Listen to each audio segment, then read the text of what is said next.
In the Black Finance family, what up? What up? This is Ron coming to you for your news from finance and business for this week through March the 5th. So let's get into it. Number one, gas and diesel. Let's start with gas prices. That's the unspoken for tax that hits everybody. So diesel jumped above $4 a gallon nationally this week. Actually, Reuters cited it at $4.04 per gallon. And analysts are already floating $4.25 to $4.45 per gallon for diesel if things continue to escalate.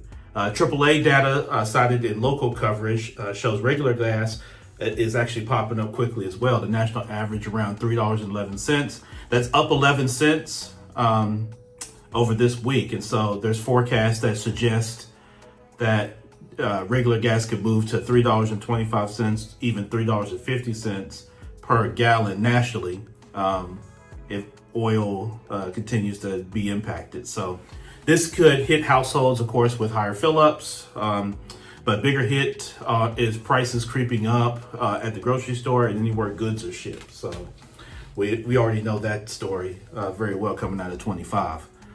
How it's hit small business is if you sell physical products, your inbound freight costs can go up. So I'm having conversations with clients about that. If you run a service business, your vendor costs could go up and they're going to pass it on to you, and your customers start getting tighter with their spending.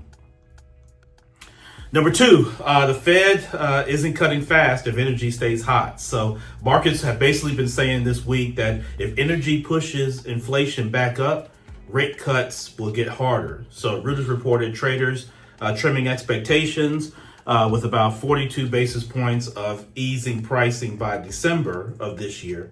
Roughly one cut and a second cut may be less certain in terms of interest rates. So we'll see. Number three, the service economy looks strong, but costs are creeping up. So ISM, or the service management agency, right?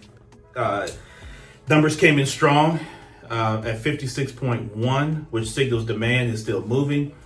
This is good news from a revenue perspective, but here's sort of the flip side from a Main Street perspective is strong demand plus higher energy is going to equal higher operating cost and price sensitivity from customers, right?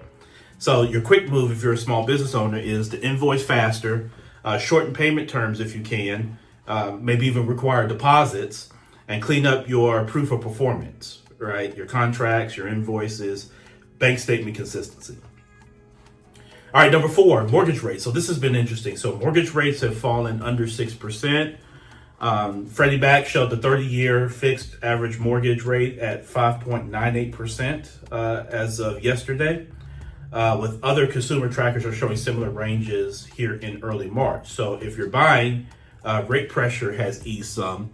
However, you still have the ancillary cost and the cost of the mortgage, right? So obviously the cost of the property, taxes, insurance, maintenance, blah, blah, blah, right? The small business angle for this is for owner occupants, those that are, if you're looking to buy a building, the pro forma or the math of the deal maybe get a little bit more workable, but you still need to show strong cash flow. All right, number five, credit cards. So let's talk a little bit about this because we haven't in a while, and it's something that I watch. So Reuters cited bank rate data showing average credit card rates at 19.65% through this week. There's also some policy chatter around a potential cap proposal, right, on interest rates. It's still unclear how that would play out. But either way, the big point is revolving debt remains expensive currently at the time. So your quick move if you're a household is, pick one credit card and attack it like a project, right? Stop new charges on the card, pay more than the minimum, and consider even a 0% balance transfer only if you can pay it down before the promo ends. If you can't do that, you got to look at another way. Small business, treat card balances like emergency only. Only carry balances to move expenses to ACH where you can. Request vendor terms and seek a small fixed payment product if you qualify, right? And that's on the loan side to try to avoid the higher cost of credit cards.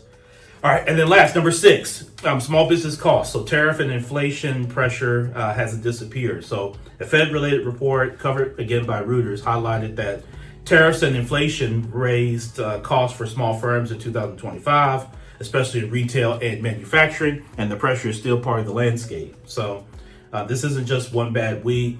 Small businesses have been stacking cost pressure here for about the last year, from inputs to labor, freight, and rates. And so your quick move is to build a simple margin defense plan, right? So renegotiate 2 of your vendor contracts. I know this all too well. Increase prices on your lowest margin offering, right? Something else. We may even do a room about that. And cut one reoccurring, subscription that you don't really use, right? So sit down, look through your expenses just like you would your household budget, and make a cut or two where you feel you need to. So those are the finance and business updates for the week. Let's get back to the conversation in the black.